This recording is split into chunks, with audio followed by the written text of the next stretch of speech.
Hey everybody, welcome back to Battle Ready Inc. So this week's feature match, we've got Green Hybrid. Green finally coming back into the meta, strong tier 1 deck, and we're about to see why. It does some phenomenal things. And then also a super hype deck is ShineGreymon, also coming back into the meta after a very long hiatus. Yellow's got some really nice toolbox stuff, working with tamers again with all the hybrids, so we finally get to see a little bit more out of Shine. Now it is still a difficult deck to build, so keep that in mind. So let's go ahead and jump into this.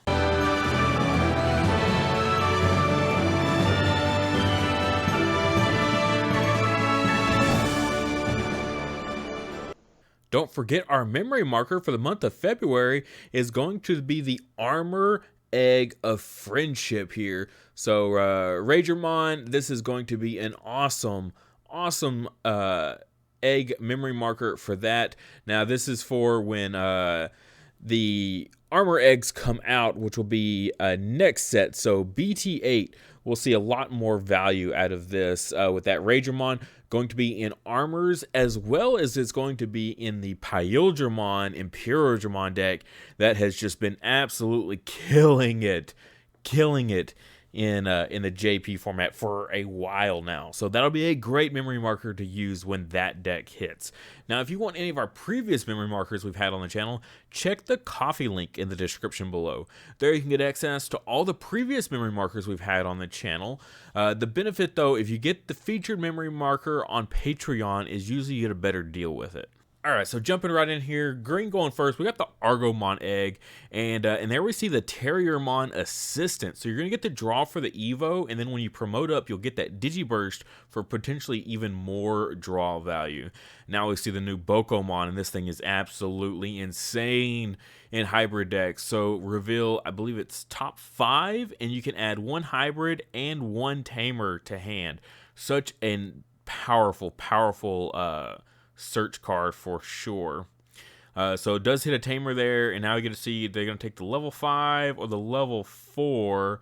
Definitely going to pick up that JP. Looks like they're going to go after the level 5 there, so going to be a nice 1-cost Evo when it comes up later. Kicking it back over to yellow, though, we see the Upamon get flipped over, and then a Salamon get dropped down. So just trying to get some good recursion for security when your security goes down a bit. Then we're going to see the hard drop of Patamon for 3. This is that old Patamon here. So it's reveal top 4 and add all hybrids that get revealed to your hand. Only going to see 1 get hit, though, and 1 Susanomon going to the bottom of the deck. And a little bit of sneak preview of what else is in the deck there, with that Rise Greymon getting shown. But we'll add that TK to hand there. And then see what they're just gonna play that TK out, I believe. Yeah, so then just play the TK out for 4, get that memory fixer going early game, as well as just grab something out of security. Grabs the ShineGreymon out of security, especially if you're on limited quantities. You know, you at least got to get 1 into hand, so that'll at least get yellow on the right track there. Gets a little bit of a board presence going. Green gonna go ahead and promote up that Terriermon assistant. Digiburst away that egg, and reveals the top card of the deck. If it's a green Digimon, gets to add it to hand. So reveal, and it is the hybrid there. That is the older hybrid from last set, I believe, from BT7. Here we're going to see a JP get dropped. And the JP effect here is anytime a hybrid digivolves on top of him, reduce the Evo cost by 1. So that 2 Evo cost becomes a 1 Evo cost. And then Bokomon, when a hybrid digivolves on top of a tamer, gain 2 memory.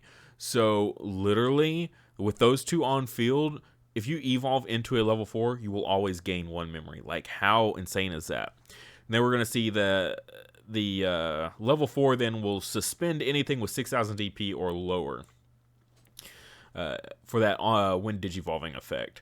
Cannot swing, though. JP was played this turn. And then going to drop another JP and an Izzy there to 2 play cost Izzy, which similar to the Terriermon effect there, which we'll see happen in a bit.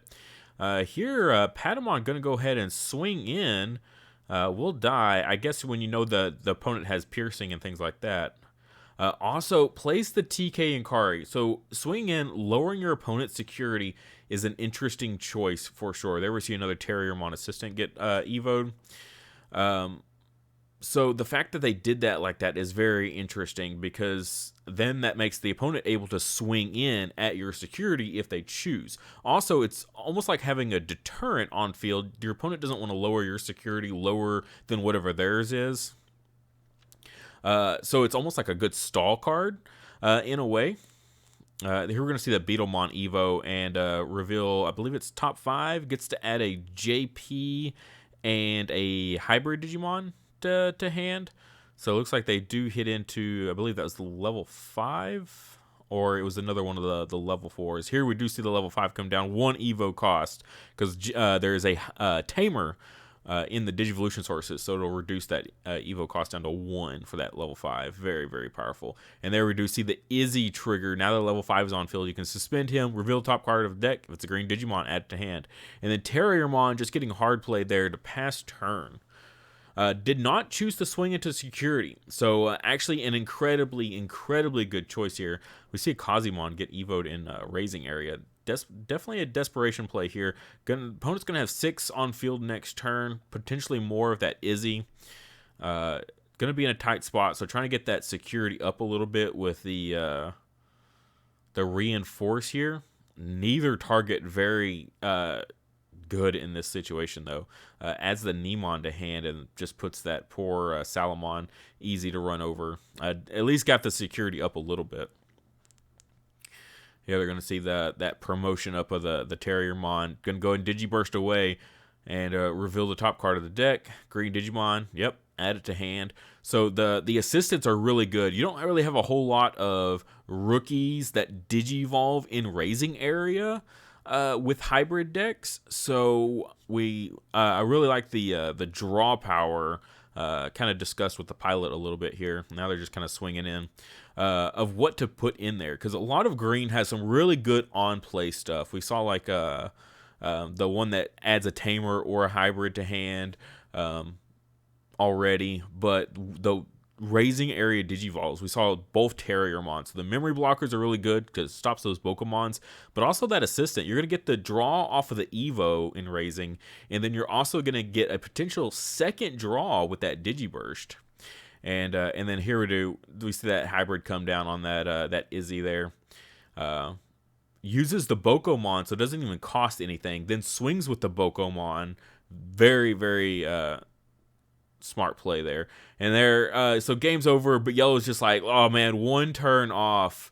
Goes into the Rise, plays out another Tamer, and then boom, drops the Shine. So would have had 5 Tamers with the Reinforce on field. Yeah, that's a bummer for sure. Would have had a nice big field nuke. Unfortunately, that was a big drawback that we found in this deck of with Shine is typically you're not going to get a big board out. Your opponent's not going to let you just play Tamer after Tamer after Tamer for free. And you also are using your hybrids to Digivolve on top of those Tamers, which then takes them away. So when Shine hits the field, if you've evolved your hybrids on top of them, then it kind of takes away a bit of your punch power. By the time you get up in the Shine, if you've evolved too many of your Tamers into hybrids, then it's a issue for Shine. How it kind of makes up for it is players that like to swing into your security and then plays a bunch of Tamers. Like we saw, the opponent swung in there at the end, cleared all the security, and played out, what was it, 2 different Tamers, and then we saw the Rise play out a 3rd Tamer. So you put all your Tamers in security and you rely on your opponent to hit those, and then you continuously recover as the game progresses, and then your opponent keeps hitting Tamers and putting them into play for free.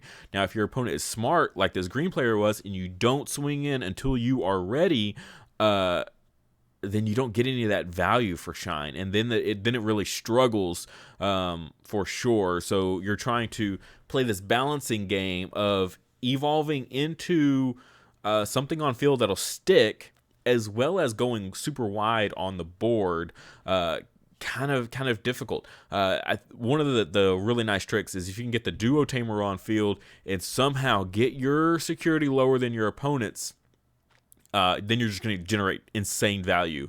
That was the questionable part at the beginning with that Patamon swing into security, because it makes it extra hard for that duo tamer to get live. I think it was a little bit of a bait, though, to get the opponent to swing into the security. Like, hey, you're at 4, you can swing into my security and hit one thing, and it'll be okay because we'll still be at even security, so it won't trigger the duo tamer yet. And that way you can get your opponent, kind of bait them in to swing into your security to play those tamers out for free. So it's like a weird like bait and switch tactic of don't get me lower than you. Okay, you just got to keep me at the same level you are. So I'm going to hit into your security, and you're going to hit into mine, but you're never going to go too far, so that way I get free memory. And that's kind of like the bait you got to do with ShineGreymon, is you really need them to hit your security to play those tamers for free.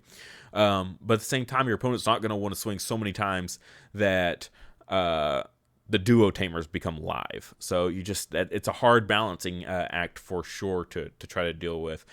Still very interesting. We'll go ahead and pull up those deck profiles for you here in just a second. Green, we saw just the power of green between the JP reducing the Evo cost on both level 4s, the Bokomon gaining you memory. Literally, if you have a single memory fixer on field, you will always plus, which is just insane. So you start your turn at 3, you Evo a tamer, your JP into a hybrid while Bokomon's on field. You'll always go up to 4. Oh, golly, that's so good. And then you can go 1 Evo cost into your level 5, and then swing, and then you can go straight up into your Mega and still be on your turn at 0 memory. That's absolutely busted. It is so good. So first up is going to be that ShineGreymon for you there.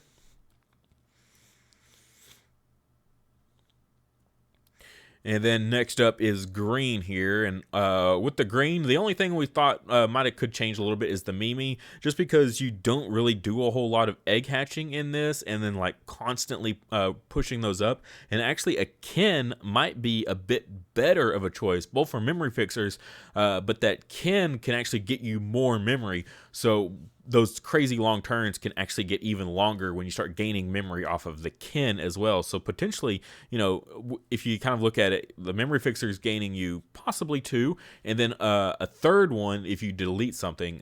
Really good value with the Ken over the Mimi potentially.